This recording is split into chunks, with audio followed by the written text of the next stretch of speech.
Hi friends, this is Prithvi. Welcome to day 97 of Microsoft Power Platform 108 days job preparation series.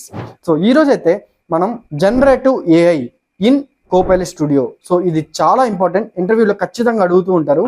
So ఇప్పుడు నార్మల్గా మనం chat GPT, deep seek ఇలాంటివన్నీ మనం use చేస్తూ ఉంటాం. ఇప్పుడు జెమినీ కానీ చాలా బాగా ఇంప్రూవ్ అయింది. ఇవన్నీ మనం యూస్ చేస్తాం కదా. సో ఇవన్నీ జీపీటీ మోడల్స్, అంటే మనకి ఇప్పుడు జనరేటివ్ ఏఐ అనే ఒక టెక్నాలజీని యూస్ చేసుకొని ఇవన్నీ రన్ అవుతాయి. అందుకోసమే న్యాచురల్గా మీరు ఎలా అయితే మెసేజ్ చేస్తారో ఆ వేని అది అర్థం చేసుకొని ఆటోమేటిక్గా అలాగే రెస్పాన్స్ ఇస్తుంది. సో న్యాచురల్ రెస్పాన్సెస్ అనేవి మనకి ఇస్తూ ఉంటాయి. అలాగా కోపైలట్ స్టూడియోలో కానీ చాట్ బాట్ని మనం తయారు చేసేటప్పుడు జనరేటివ్ ఏఐ ఫీచర్స్ని కానీ మీరు యాడ్ చేసుకోవచ్చు. అది ఎలా అంటే నాలెడ్జ్ రిసోర్సెస్లో మీరు కనెక్ట్ చేసుకోవాలి, జెన్ ఏఐని మీరైతే ఆన్ చేసుకోవాలి.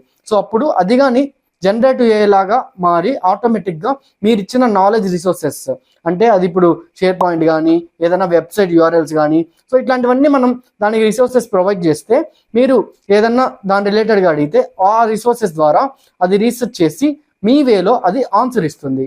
సో ఇదే మనకి కోపైలట్ స్టూడియోలో ఉండే అడ్వాంటేజ్. సో మీరు కానీ కోడింగ్ లేకుండా డెవలపర్గా మారాలనుకుంటే మీకోసం నేనైతే ఫుల్ కోర్స్ డిజైన్ చేశాను. డీటెయిల్స్ కోసం ఇక్కడ కనిపిస్తున్న నెంబర్ కాంటాక్ట్ అవ్వండి అండ్ కామెంట్లో కోర్స్ అని కామెంట్ చేయండి. ఫుల్ డీటెయిల్స్ మీకు డిఎం చేస్తా.